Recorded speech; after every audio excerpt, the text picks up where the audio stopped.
Just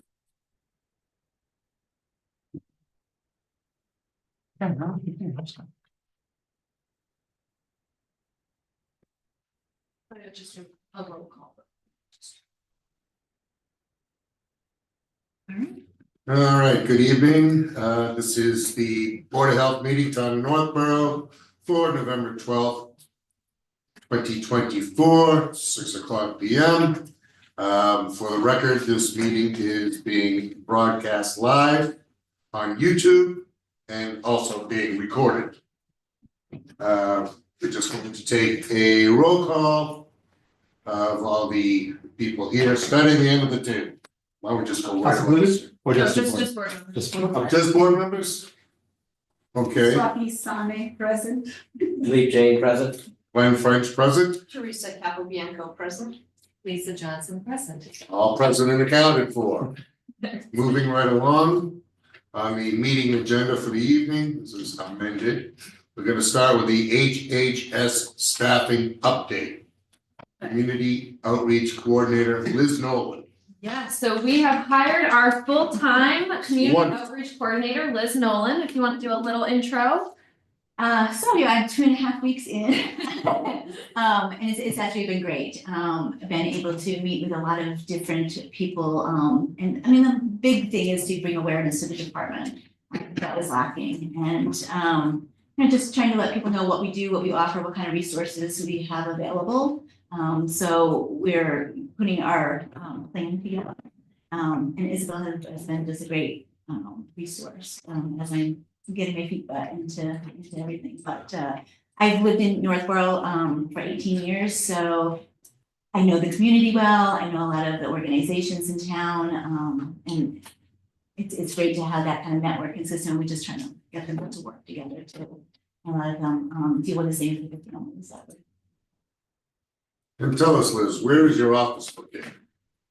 It is upstairs on the second floor. Okay, the top Is that the second floor? So she's right next to my office, me, Emily, and actually our next update, our shared service coordinator / epi role. So that was my old role. We actually hired someone. Her name is Michaela Petty, and she'll be starting on Monday. Great. So we're slowly filling our department. So she is fully grant funded. So she's working on that public health excellence grant, as I was. So she'll be starting on Monday. We have 2 open roles. We have a full-time regional public health nurse that is still open, and then our full-time social worker, which is also. So if you know anyone, let us know. Michael and I are actually going to a conference in Springfield tonight through Friday. So we're gonna do some networking to see if we can get some, some new applications. But that is kind of You're going to Springfield this evening? yes. That's what I was driving morning. This is dedication. So make it quick, no, I'm kidding. So those are our 2 open roles, hopefully we will hire soon. And then I think the last Board of Health meeting, we talked about that Northborough and Southborough shared health agent role. So Southborough is gonna be the hiring agent, so we did some interviews and they're going to make an offer to one of the health agents. So hopefully we'll have give Michael some help, increase our capacity. And slowly but surely we will be a fully staffed department. Excellent. It took a while, but we're getting there. We're getting there, yeah. Come a long way. Mm-hmm. Right, anything further? Anything from the team? No? No? No, let's go on to community fridge food safety guidance. Thank you, Mr. Chair. As you may all probably know that there's a community fridge on the corner of Pierce Street down here right in the parking lot of the food pantry. Opened, I'm not exactly sure when, before I started, but not too far, so 3 years maybe or so. And when I was contacted originally, they had asked about some guidance. And I said, you can't have X, Y, and Z. I went straight by the actual food code, by the laws of food safety out there. I received a little bit of pushback at the time, but the health department was, food safety was the #1 priority, and I wanted to find it. Since then, there's been a few new organizations that have been overseeing the community fridge. And one of them recently reached out to me and pushed back a little bit more about what a community fridge is, its purpose, and why that as a health department, I should allow I won't say bend the rules of the food code, but understand that a community fridge may be a different animal than a restaurant. So rather than me make the final decision, I figured Isabel and I would come to you folks to describe it a little bit more and ask your opinions about what we should do. In its essence, community fridges are simply what it said. It's a community program that is to help work with food insecurity. And it's the donations of people that have extra food. Generally, it's more of a baked goods or canned goods and things like that. So the question here is if it's a perishable item, are there a few things that are allowed in some community fridges and not allowed in some community fridges? And I didn't feel, again, I had to make the decision, so I was going to. So, any questions at the moment? I'm going to explain a little bit more in a second. We'll wait, I'll wait. All right, so the first item is, she asked me if people could donate raw chicken. Like you buy a package of Purdue chicken at Walmart and bring it to the fridge and put it in. Freezer or fridge? And either one. It's the transport of that chicken thing. Right, Gotta so work. from a food safety standpoint, there are concerns because we do not know how long it's been out. That the person who's delivering it is doing the right thing. That maybe they've been driving around in their car for 2 years before they put it. So that's sort of the concern with the raw food. The other two bigger items is homemade food. Most of the places that do allow it you can't just throw anything. It has to be in a container. It has to be with a date you made it and labeled with allergens, not full ingredients, but say sesame seeds, nuts, so on and so on. And then the third kind of item is sort of like leftover food. Not the food that you just ordered for your family at your Chinese food, but more if there was a catering event or a work event after work, then we could bring over the leftover trays of food or sandwiches or things like that. Some community fridges are run by towns or has more town involvement than others. Some are very hands-off. So it's hard to get a tremendous amount of information about other communities. I looked on the web, online about 2, 4, 6, 8, 10, about 18 different communities that did have things posted. Not everybody said all of their rules online, so I don't have a tremendous amount of solid information. So for example, with the raw meat or poultry or something like that, out of all of those 8 communities absolutely said no. 3 communities said it's okay, and the other, 6 or 7 didn't have any guidance. So if it doesn't have guidance, I guess you can interpret it however you want. Nowhere did it specifically call out you couldn't have non-perishable raw food. So you could read into those what you will. Rhode Island itself is the only community I went out of Massachusetts because, because it's close to us, I guess. There's no better reason than that. So they say it's okay. The town of Watertown says only if it's frozen. That it can be transported. If you bring it frozen, it can be put into the freezer. And then the town of Hudson allows it. And again, 4 other communities say no. The frozen, again, theoretically, it could have been fresh. You could have had it in the car for 3 days. Then you froze it, then bring it home. So, I don't know if you'd like to just address one at a time. Like Each individual food. No, so raw meat, poultry, seafood, homemade food, and then leftovers. Do you want to address one at a time or give any thoughts on it, please? Basic question, is this part of the food pantry, an extension No. of the Northville Food It's completely Pantry? separate. Who runs? They helped donate some of the money to build. If you saw originally, it was just a store-bought fridge from Walmart or something that had a basic structure around it. The food pantry helped get a grant, and they contributed a little bit of money to buy a nice new fridge and pay a contractor to build a lovely new structure. Who runs it now? I'm honestly not 100% sure, but the North Road Junior Women's Club is the main people that do it. They have volunteers come in twice a day to monitor temperatures, and they have people come in at least once a day to make sure that everything is expired is thrown away and it's kept clean. So from a safety standpoint, the fridge itself, I feel is monitored properly. As I said, it's monitored for temperature, it's monitored for cleanliness and expired food on a daily basis. So that's where the fridge itself stands. I'm not sure who I spoke to, or what her work is, Cheryl Silverberg, do you know who she is? Yes, she's with, I think she's with Judy Judy Williams, Williams, okay. as well as She might just be Trinity person in Church. charge.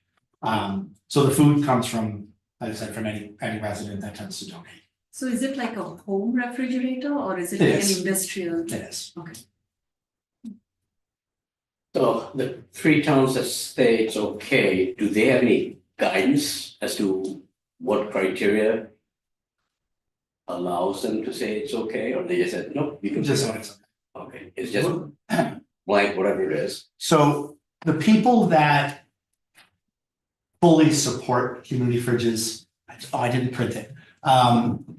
It's a community fridge which should follow community guidelines and should be bereft of all legal and regulations and laws and that kind of thing. It's a movement called Food Freedom that basically should be allowing anything to happen specifically in community fridges.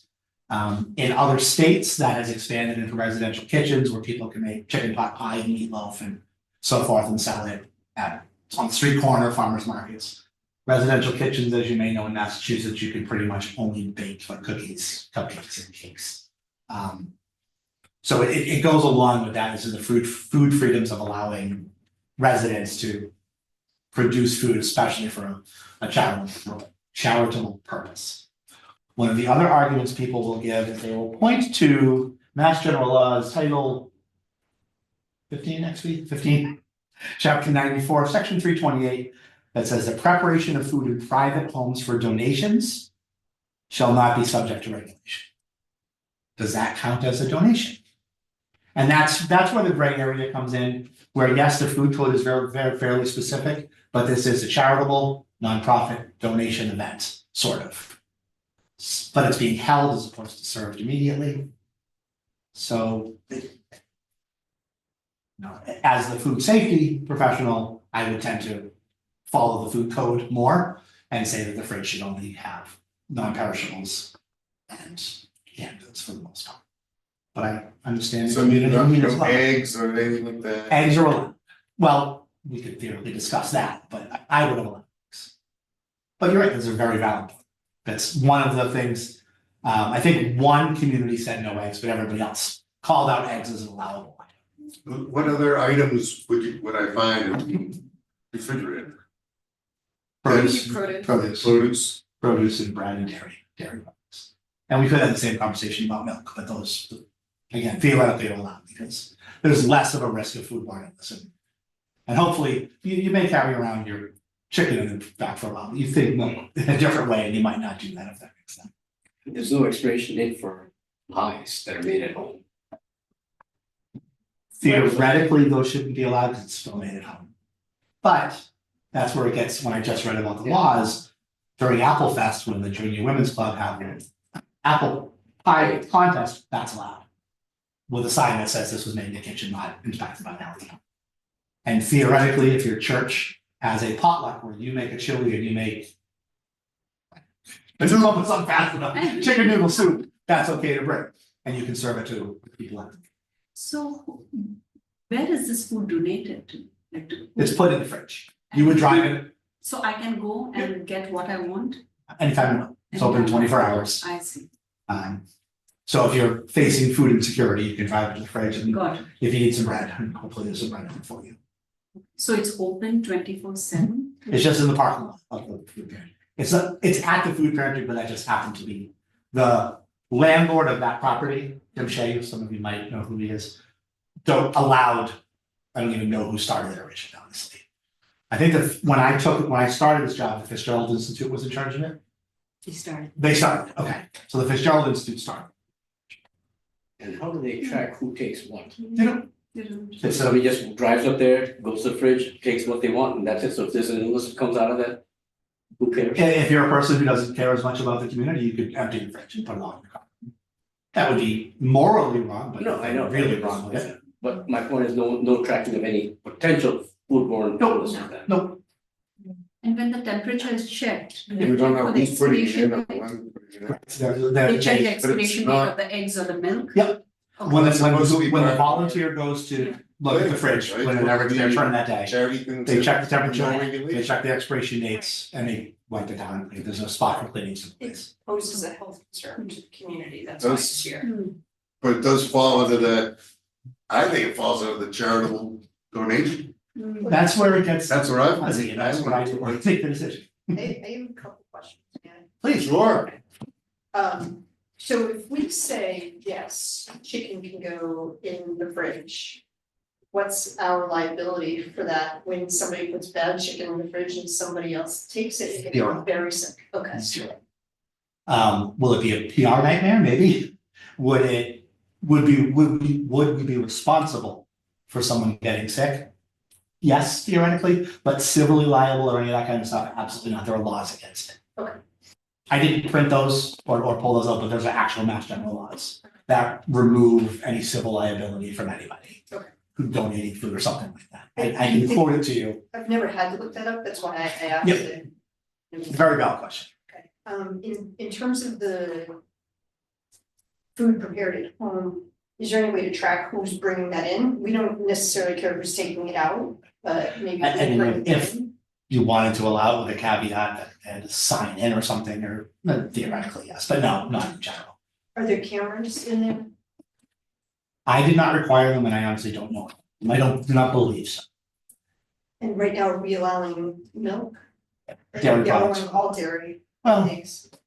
yes, Is there a way to say we can accept fresh chicken if it's obviously within the expiration date on the package? Or actually fresh or frozen? I mean theoretically, we can do whatever we want. I mean, it is a legit concern about someone not handling it right, but how much of a concern is it legitimately? I don't suppose we have any data on how many times there's been a bad chicken problem or a bad beef problem or anything like that.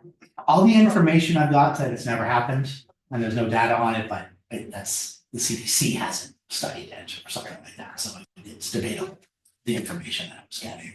I mean, I certainly understand the need, but I used to volunteer at food pantry in the Metro West community. They did have fresh chicken and hamburger available to all people who would come in. But we got that directly from the store, so people would donate money specifically for chicken, beef and fish or whatever. And then we would get that directly from the store for handing out. That's a good, the food pantry does have that, because it comes directly from Walmart or BJ's or whoever they have. That was my question was, if I'm food insecure, where can I get the chicken to go with the bread and the eggs, so to speak? Food pantry is only open 6 hours a week. Yeah. Wednesday nights for 3 hours and Thursday for 3 hours. Let's see, nodding yes. Give or take an hour. I wanna say it's I think it's even. Short, even shorter than that, Morning, Yeah. but at the most, it's Wednesday night and Thursday morning for just a few hours. So that's the benefit of the community fridge, that people can't make it to the food pantry that night, that they have access to some. At least bread and produce, if that's, as much as we decide to go with. A similar amount of people said no to homemade food. Worcester allows it as long as it's labeled and dated properly. 6 communities said no, and then 5 just didn't call it out.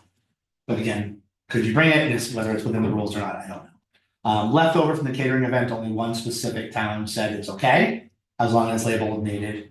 3 called out, so you can't have it, and the other ones didn't say. So there lies the problem, right? So all this homemade stuff, leftovers, no one knows who's bringing it in. Mhm. There's no expiration date. Somebody could take it out before the next person goes in and do the temperature check.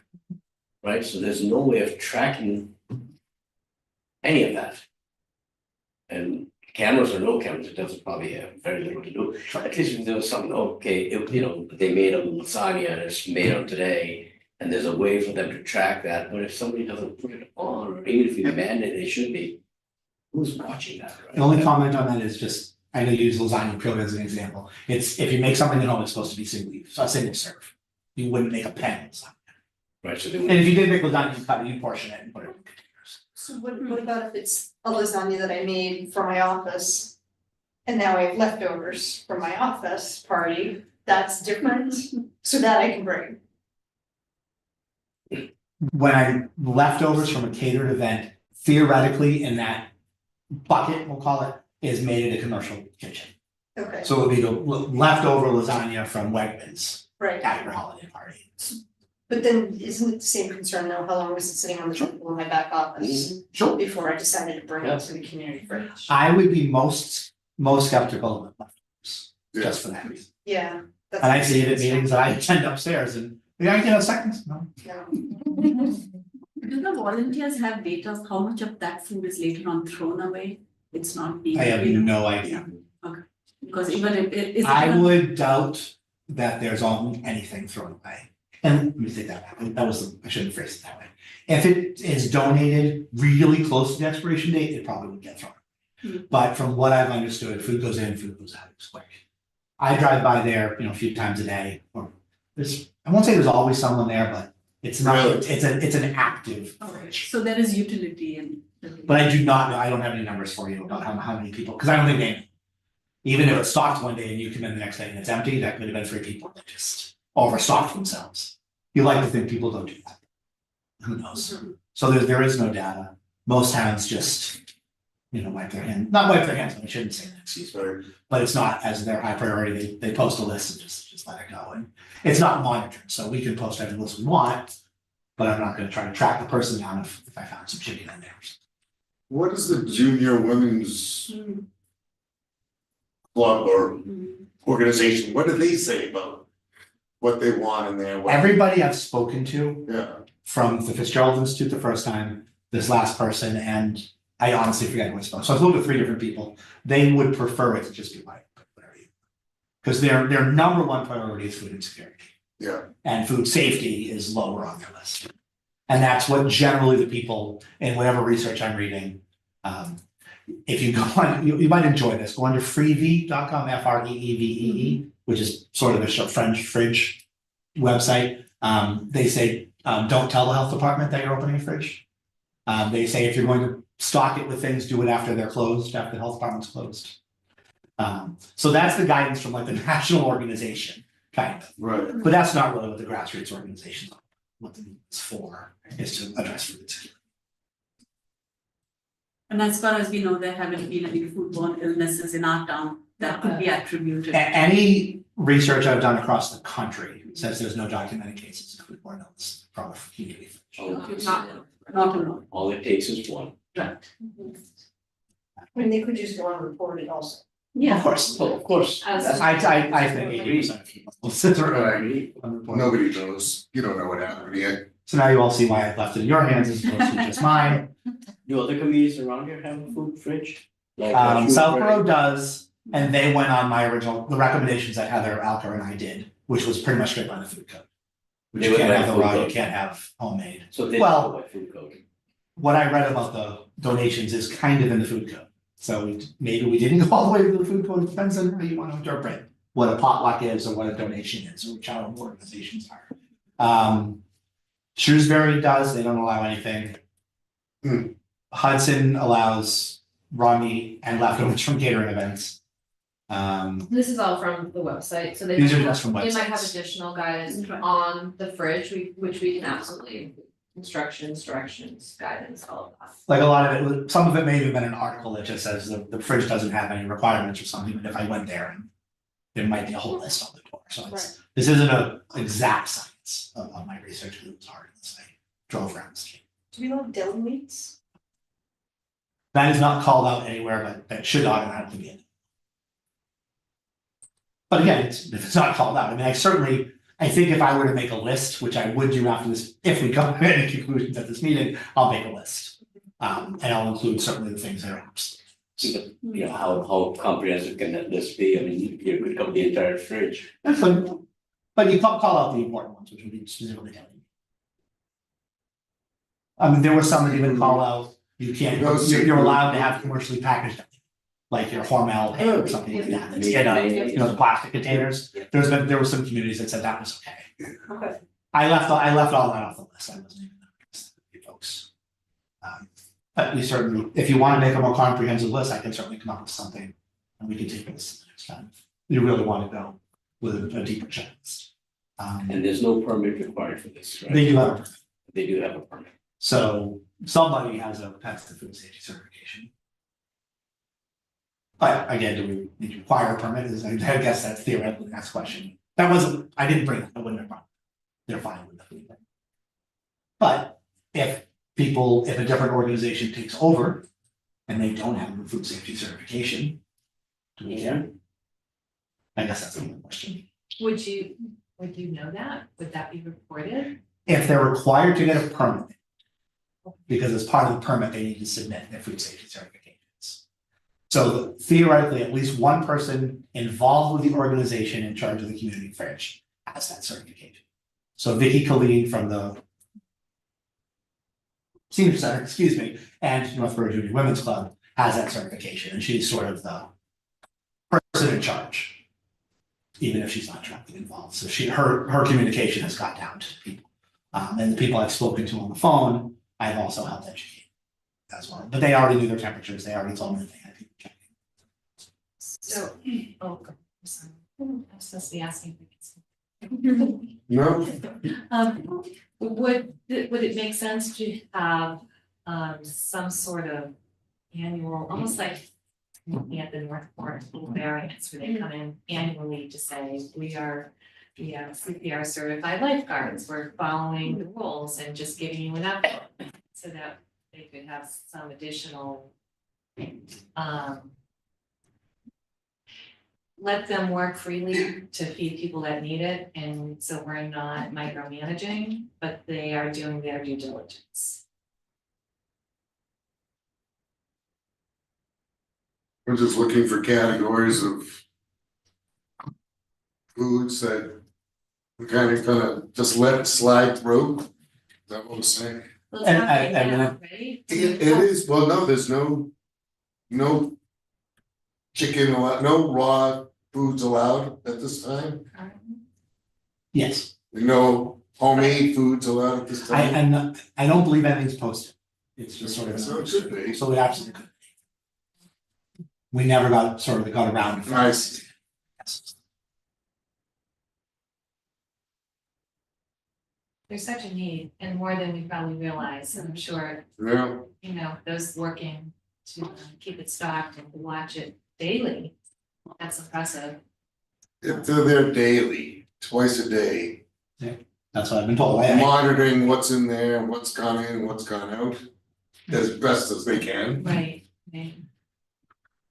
I mean, if we were gonna specifically allow some of these things or a little bit more of a broader scope, then I can certainly work with the organizations to facilitate some, not food trainings necessarily, but maybe put together a 2-page pack or something to have for them to, all the volunteers to understand what they're looking for, as opposed to just making sure the fridge is cold. And you do biannual food inspections. Well, what's here, Once. just to make sure, it's okay, and it's in running good shape, but.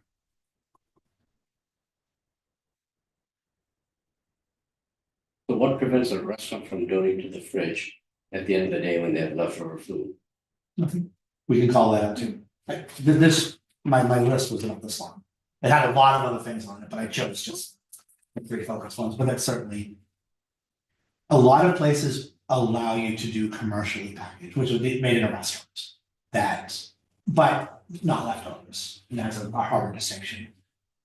They're welcome to make, 12 chicken parts, label it and stick it in, theoretically, that's fine. Or like say a buffet, right? Now the buffet's done at 1 o'clock now. I mean, that could just count as the leftovers themselves, because that would need to be thrown there after a certain point. And it can be as detailed as we want it to be, or as Lisa's pointing out, it can be as little, as least. I mean, they're doing it from the food insecurity point, and totally understand that, and that's fine, I'm all for figuring out a way of doing it, but the safety issue concerns me. And while it's never been reported anywhere, and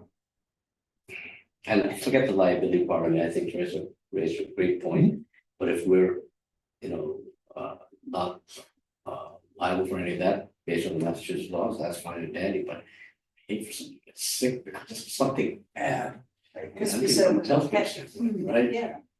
Because the public is going to think that It's safe. this that is we- monitored. Exactly, and that's my point, right? And I mean, we're here for public health, we're not here for food insecurity.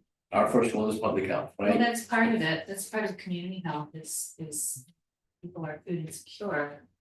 Right, but you don't want people getting sick on our, No, but it's not, we haven't seen anything pop up nothing's been reported. yet. So maybe we could just go slowly and rather than. So what we're suggesting here is to create some regulations that weren't previously. So do we just pedal slowly and see how it is, you know, not creating more work for you. Oh. This does create more work for you. I want to do things the right way by the community. I didn't want to make that determination. I didn't feel it was my place to choose one over the other, or my personal opinions, or our personal opinions of how it would go. So that's why I come to the Board of Health for their opinions. You certainly make a great point about where your priorities may lay. I see both sides, and if you ask me my professional opinion, I don't have. Because I'm right, I It's a tough understand, one. I understand all sides. We're more likely to see somebody have issues with their diabetes, with their A1C, because they're not eating. Because they can't afford the food, but they need the medication, or they, you know, vice versa. Food insecurity it's under the radar, but it's out there. And no, I know nothing's been reported, and I do share your concerns about food safety, I absolutely do. But it's a different, you use the word animal, it's a different sphere of community health. And this is a fairly challenging thing for us. This is, you know, if you say, nope, we're not gonna have fried chicken, we're not gonna have any of those options. I think we're really limiting some of the food options that people need, and if you brought up a great point, Glenn, is the people who are boots in the ground, what are they saying? So if somebody there is certified in food safety, even though it's very loosey-goosey, we just start with that and maybe have them report in once every 6 months or something. Does that make sense? And if it doesn't, please, I'm not trying to push hard for that. I just wonder, do we need to create something bigger than what is really necessary at this point? Just go slowly. Because it seems to be working as is. We don't want to cut anything out. What are the hours of is the food pantry 1 day a week, or is it? Wednesday night from 6 to 8 and Thursday from 10 or something. Very minimal. Thursday night from 9 to 10? Morning. It's very, yeah. Once Wednesday, yeah. Thursday morning. Maybe there's a way to track who's taking what, or Who's putting what in? who's putting what in. Do we have a sign-in sheet with this? Comfortable with that. I think it's a confident, I mean, Yeah, people are I'm- going to a food pantry or food, fridge, they don't wanna. Oh, I hear that. To answer your question Who's directly, taking stuff out, but oh, sorry. maybe Who's putting it? putting the stuff in is, Right, that's why I asked. that assures a little Why I bit asked if there's a way to record. of accountability Track as to what's going in there. the time they put it in. Just sign it in, Yeah. that way people, you're not gonna take that old chicken out of your refrigerator and go bring it down there, cause you forgot to bring it over the trunk. It is open from Thursday nights, 6:30 to 8, so only an hour and a half, and Wednesday morning house breakfast from 9 AM to 10:30, so it's 3 hours a week. One night, one day. And who runs that? The Karen town? Skopetsky's the Oh, yeah. director, is that her title? The director of the food pantry. And It seems you know, woefully shy of oh, sure, I a had- rather large need, Yeah. Yeah. right? That I would agree. Yeah. The unofficial numbers I had heard is about 30 to 40 residents go to each of those two events. Excuse me, the evening one is about 30 to 40 and the morning one's about 20. So similar. Yeah, I mean, I feel like the better solution for at least the raw meats question is to try and provoke Karen Skopetsky to get more volunteer hours at the food pantry to make what we know is safe, because we're bringing it in ourselves, more readily available for the families that need it, rather than risk that at the community fridge. Well, they're not in charge of their fridge, so they'd be taking the money, Yeah, right. the chicken that they've received as donations and Yeah. giving it to same people, I Right, guess. but if did you say that the food pantry gets the fresh meats from Walmart or wherever? And Right. and go, right, so I feel like rather than regulating and trying to keep an eye on who's putting what in the community fridge, let's get the food pantry to offer some more hours. Or, More availability so that we can get these products out to people who need them. or the food pantry stocks the community fridge. Instead of me I would going to only the, hesitate to say there's a reason they're not involved. Right. I have no idea what that is, that's guesswork, but really? So I don't mean like a vendetta or something, but there's some reason, sure. I think they're at capacity for what they can do, and it is volunteer, until somebody else. And I think what opening up to a greater donation level at the fridge is if I wanted to donate. That's a very good question, I'll answer in a second.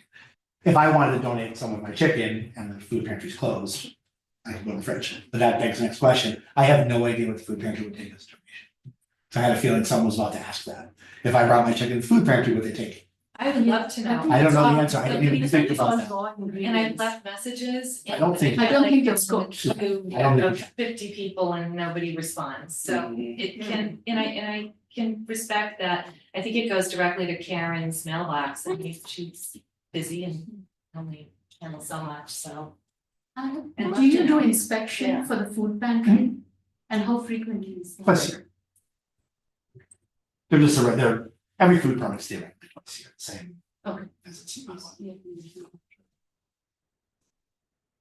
Well, I think theoretically we could go on all night about this. Or we can table it, I can make. I think we should table it this time. They do have. And it seems to me that Lisa's brought up a good point that part of the public health is sort of answering this food instability. This is a whole new avenue that the Board of Health and Human Resources could start to look into, because clearly there's a problem here. That this is brought up, at least brought to myself anyway, and maybe we can start looking at it that way. We got all these grants and different programs I'm sure are out there. So I would say, without touching this issue at the moment, other than touching upon it, we might want to look into that, to see if we can't find an avenue to sort of find some funding or something of that nature. And try and Expand the food pantry. expand the food pantry. Exactly. I think that's And I think- a good idea. Not to expand, not to continue to talk, but I think one of the purposes, speaking as an advocate of the fridge for this moment, that it's different from the civic organizations that are involved with the town and everything, that there's different set of rules. So that the food pantry doesn't take the raw stuff and the homemade stuff, the community fridge will. And I think that's one of the purposes of it, is that people can donate it in a different way. I So see. just a separate part of the argument. And then I will finish it with one last, obviously, this is one of those situations where maybe food code and regulations haven't quite caught up yet. And I think the Department of Public Health didn't want to touch it for a while, but now they're realizing that so many communities are having them in multiple fridges. In Worcester, there's 5 different fridges in different parts of the city. So I think the Department of Public Health is talking about it. So they might be working on some guidance. I know they've had a few talks about it. So Well, I say we table it for now fair and enough. circle back around it. A little Sorry more if thought, I'm everyone's time. Thank you. a little bit more thought. Fair enough. Okay. Sorry to take so much time. No, it was interesting. Glad you put in the first thing. Oh, yeah, we A second. just getting rolling now. All right, accessory dwelling unit.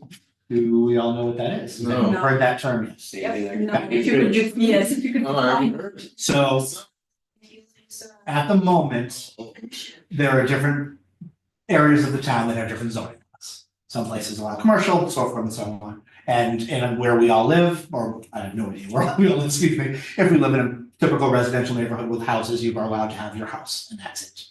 You could not put an apartment over your garage because you're only zoned as a single family area.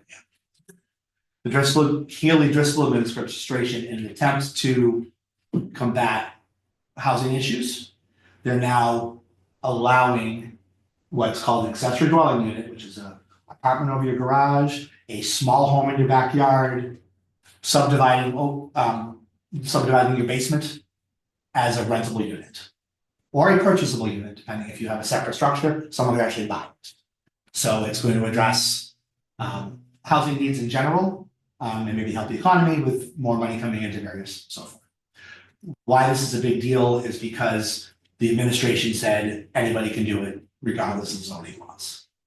So you still have to, so the zoning laws, I said, if you just have your house, you can't put an apartment on it. Now you can. You can build one over your garage, you can subdivide your basement, and you can have two rental units with no approval necessary by the town or the state. You now have it by right, as it says. You still have to follow building codes. You still have to follow health department codes and so forth. But the zoning part of it, that you can do whatever you want, is more or less wide open. There are a few restrictions, more on about the size. You can't, it can't be more than half of the gross floor area of your dwelling. Or 900 square feet, whichever smaller. It's kind of it. He's on Summer Street. That, If you turn on Summer Street from 135, yep, a few houses down on the left, there's a gray house, and right behind it, they brought in a small. Oh, that one, yeah. trailer home. Is that an accessory dwelling? Yes. There? so Okay. as of now, if zoning allows it, you could have an accessory dwelling unit, Yeah. but it has to be owner occupied. Yep. You can't rent it. You can have your in-laws live there or your sister or something like that. It has to be family. But yeah, but as of February 2nd, 2025, you do whatever you want. Okay. Within reason, you say whatever you want. And I assume that if I have a 4-bedroom septic and I already have 4 bedrooms, unless I upgrade my septic or get rid of one of my bedrooms, I'm not doing it. You read our. That's the main reason I'm bringing it up to you. We're not looking for any input or any, we're just letting you know that this exists. So the Department of Public Health has announced that they're gonna come out with regulations, so hopefully it kind of touches upon that septic system. We just wanted to make sure everyone was aware of this coming down the pipeline and, update as needed. And so what you're saying is that, so if you have a 2-acre property and you have septic and well, and you wanna put a 2-bedroom house on the back of your yard, you can do that and sell that? So it's I'm a little fuzzy on the selling, zoning- that's what I've heard. It's still going without the zoning minimum requirements. Yep, the zoning rules of the cities and towns won't matter. Oh, The so state's is gonna it- supersede the zoning. Is it all the zoning rules, or is it just that zoning regulation that says no accessory dwellings? Because I would think that you would otherwise. No, if you're in a residential area, like I live off North Gate, Yeah. which is just a residential area, I cannot have an apartment. Yeah. The new rules say you can. Okay. Yeah. But you'd still have to comply with other zoning. Building codes. Building codes. Building codes. That's. Well, those aren't Yeah. zoning, so I wasn't sure what you meant. So like setback requirements. Yeah, all that You was still have so, to comply with setbacks. unless, Minimum. not saying this Minimum as lot an size. example, We don't if have it's to a ADU, an accessory dwelling unit that is adding a second septic system, we theoretically could make a Yeah. regulation that lowers the setbacks or things like that. That's not what I'm asking, we're not there yet. Right. That's interesting. But again, with any regulation, we're allowed to set our own regulations that make things stricter, not Yeah. less strict. Right. And Title V is pretty strict. So there may be nothing for us to talk about later, because Title V is Title V. But I have already had a couple calls that says I was thinking of putting an ADU, there's not room for 2 systems, can I put in a tight tank? A small little tank just for that unit. Mhm. Well, Title V says absolutely, it's completely against them for new construction. Period. So the answer is no, but is DPH maybe going to allow something like that, or Yeah. I don't know. They're just sort of letting you all know that as the Board of Health and Septic Authority, Okay. we might have some conversations in the next few And months. cuckoo, all right. As Isabella mentioned, we're going to that conference this week, and Title V is, there's always part of it. They're probably not gonna address those, but I'm gonna be in a room with 50 other health directors worried about the same things. Don't want to So- bring this stuff up, you just. We should have waited. Hold on to This is just letting you know about it. Bring this list.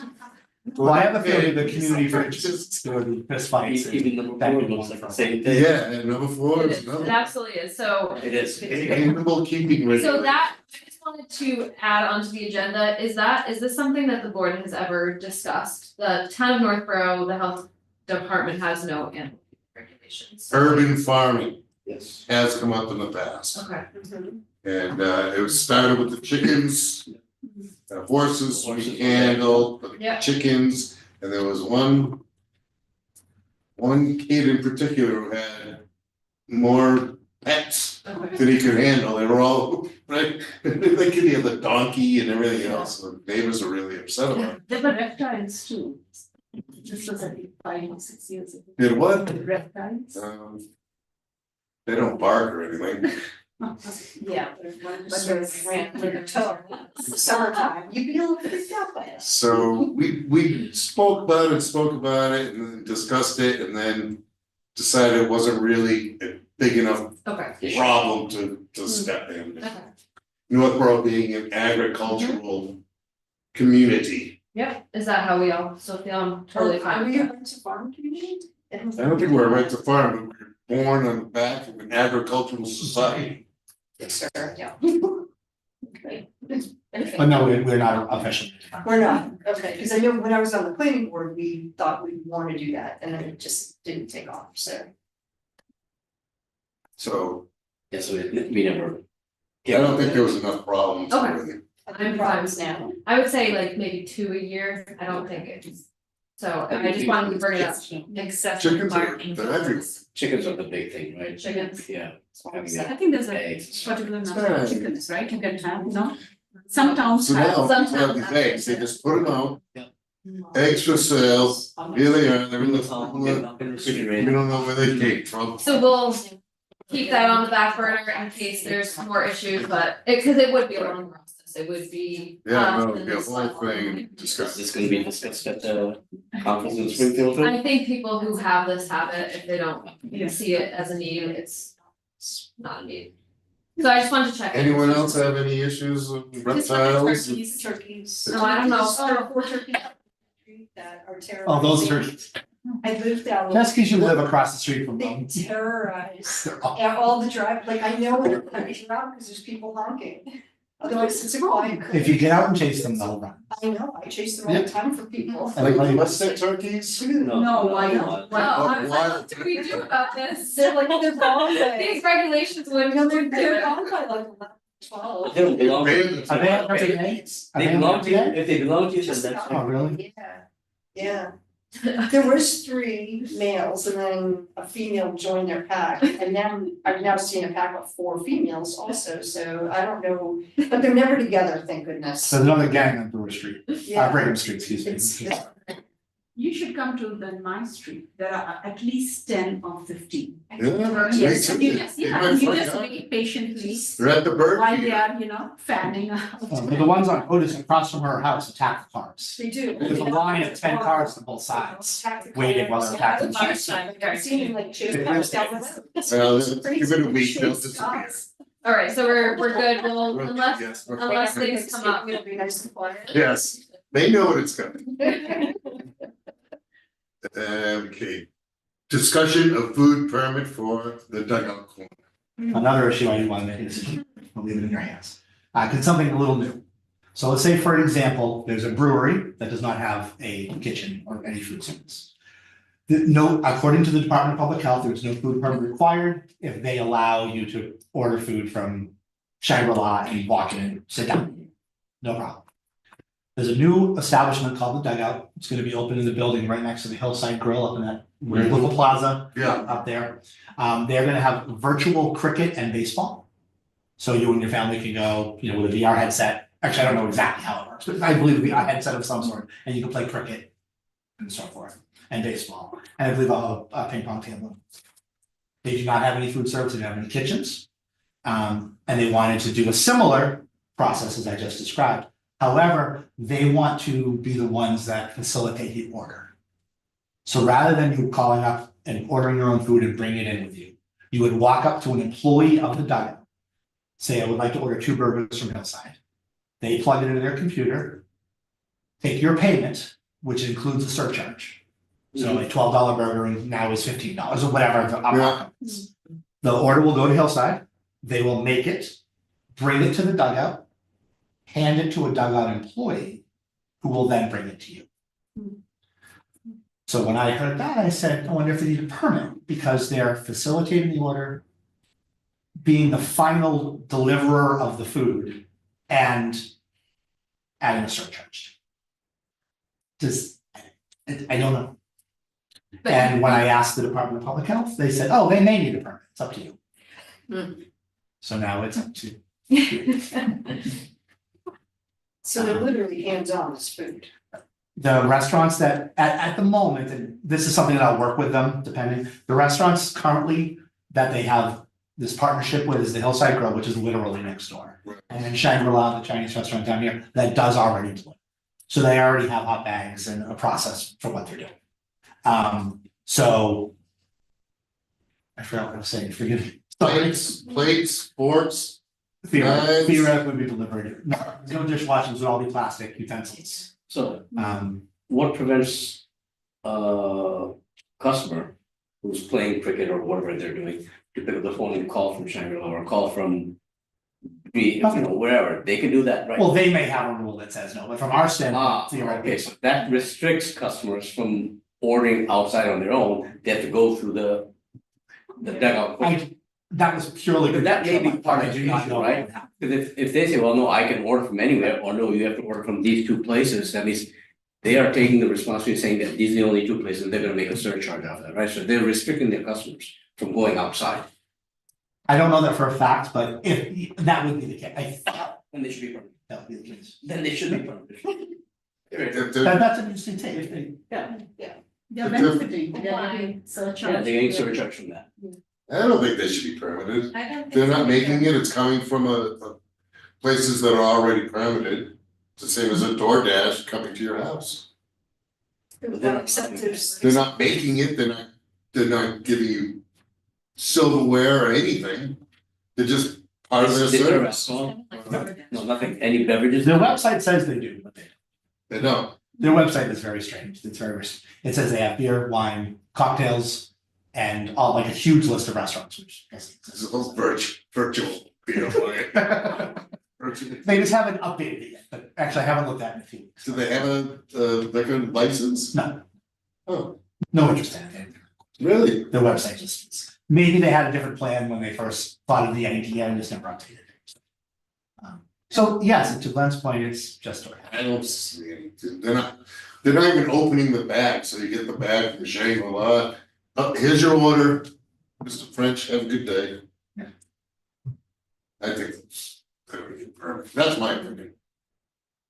I don't see any food safety issue. I would agree. Yeah, I would agree too. I think it's capitalism at its finest. It really is. Sounds nice. It's a- Take the buck off of nothing. Yeah, Yeah, see how long it lasts. It's interesting. Yeah. I guess we don't have to regulate everything, right? I'm really No, willing to you're not. regulate everything, so. It seemed like, when I first heard about it, it seemed like I could make an easy decision. I was prepared to, but then I questioned it. I asked Isabella and she didn't have a good answer. Well, then we went And through I a said- whole rabbit hole of DoorDash and the food safety Mhm. with that, which. Right, Yeah. but that's gonna happen between the restaurant and the dugout, that's not even gonna happen at the dugout, that's gonna happen before it even gets there. Right. I think it's- And it's not our job to determine the financial liability if something happens. Right. We're just trying to protect the health. I think from a safety point of view. Yeah, I would say let's wait and see how the operation actually goes. Cause you may change your mind in the future and say, you know what, you do have too much involvement in the food product at this point. And so you may change your mind, but I think for now, if it's showing up in the bags and they're literally just doing this. And there's no microwave in there for them to reheat stuff or anything like that. It'll just be you and your family over eating pizza, not they wouldn't have pizza. Well, pizza's not on the list, sorry. And the If food they're can not only opening the pre-order bag, a day I don't before see and Yeah. it's there. Like say there's a birthday party, they order like few hours ahead of time and I didn't keep ask it that there, direct store question. it there. According to the website, they have, you can order platters and so forth, but I think that's. I don't think like the hillside's prepared for that. So I think that's just what the website says as opposed to reality at the I moment. think the benefit of this too is when you get takeout, it has to have a label with the time. Which would help to some extent. I mean, you can see in 3 months, you know, Especially if he starts to expand to restaurants that either don't deliver or his people will go in and pick it up or something like that, maybe it can change. But at the moment, Shangri-La will be the one delivering and Hillside just walk across the street. Especially it's one of those two places. The website says, our wide array of restaurant partners or something like that. So when I asked him about it, he said his goal is to partner with more, because I think, Yeah, I don't know this for a fact, but ideally you're having like Toast, the provider of the software, integrated so that they can get your order. So I think if you can get C'est La Vie and Lamia Lamai on board, then they'll be happy to, I'm sure, to get the extra business. But I assume the Duggins are gonna call them, place the order, that's just an added step. So as long as they can get the technology to work. Right. I presume. And it certainly didn't seem to be Restaurant that complicated, but it doesn't have seemed to gray enough. cook. It's perfect, it's a perfect idea. Well, except for the cricket part, but aside from that, I'm on board. Sorry. You can play baseball. Is there a big underground cricket thing going on in North Carolina? no, it's not. There is? Wait, are you thinking? No, Okay. although it was. It's not a wording thing. Open a cricket community, like a bunch of cricket, It's like cricket leagues around. There are lots of things and. Really? Especially but recent. Soccer fields on Westboro, they rent out on Saturday morning. Massive games, they came out of their group, after the US came out of their group, agreed. Yeah. I think we should have a next meeting there. Meeting. Gotta get I'm out of gonna that. go to the house for. I apologize, that I You'd be got an excellent bowler. all cricketeers up there. Do you want a formal vote on that? Or do you want? You need one? Yeah, I'd say, why not? Okay. I'm gonna move that, after careful consideration, the dugout corner, as it is now, does not require a food service permit from the Board of Health. and that we can reevaluate that in 6 months. To be reevaluated in 6 months. Second, All those in favor? Abstain. Yeah, that does. We got that? Good? All right, Thank you, board, for my. I know, it was the Michael show today, the environmental health. really going on. Here's something we can all do. Approval of previous meeting minutes. We want May 14th.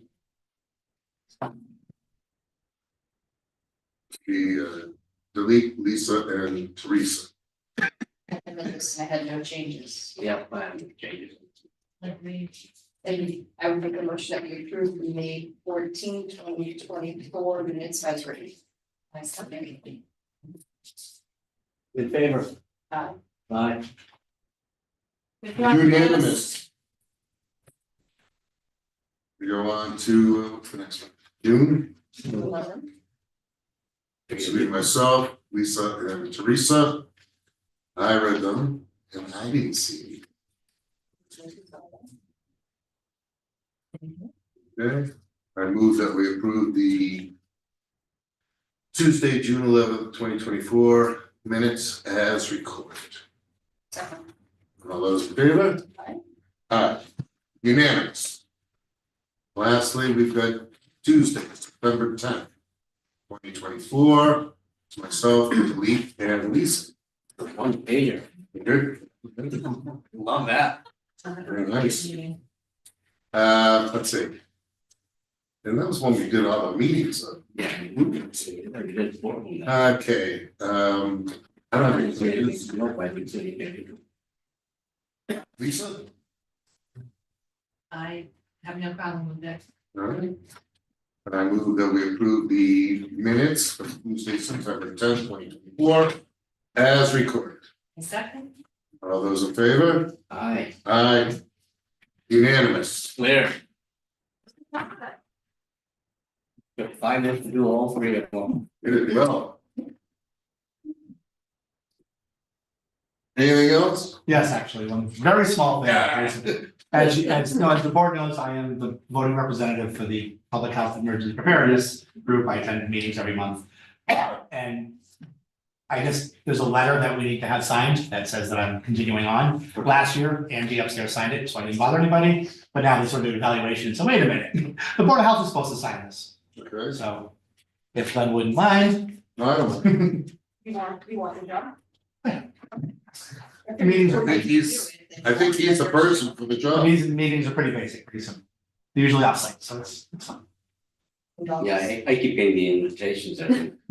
It reads, to make concern, Northport Board of Health designated Michael Seeger as the primary voting member, PHEP Region 2 for FY25. All right. It's simple as that. We did go to Treehouse once, but they didn't serve anything, which was fun. Anything else? Congratulations to you again. Yes, All good. congratulations. Oh, it was perfect. Perfect, Beautiful good. day. Great weather. Yeah. I strolled around Europe, so, Yeah, Even better. backpack, no, staying clear of the moors. no, it was great, but yeah, we'll be just continuing hiring, training and making sure we're fully staffed and I'm still looking for that nurse and social worker to complete our teams. And looking into that food Yes, Pantry. food pantry, insecurity issue. we'll talk more about the community fridge, accessory dwelling units, we will let you know if we hear about anything. And everything, we've decided it's not a priority right now, and then the dugout, we've agreed that no food permits necessary, but we will reevaluate in 6 months. I think we need to visit it. Try that. Greg needs to go there and learn about it. I can't believe, They're opening soon, they want to open really soon, so oh, they're not opening it. No, that's, like a week or so. I'm ready. Gives me time to practice. It's virtual too. It's like the Y, Yeah, the Y or the we. Yeah, We is what's why. Nintendo. Interesting. It's got that way, we. Yeah, I do too. We don't have any of the things, but we get the box. All right, that's good. We'll establish a tentative future meeting, December 10th. And if anything comes up, otherwise we'll see you all next year. Perfect. Make a motion to close the meeting. I move that we close the meeting. Second. All those in favor? Yes. Everybody. I mean, Yeah. can I say no? Yes. Yeah, you're still up. You're still up, voting. By all means. Tell us your wicked stories.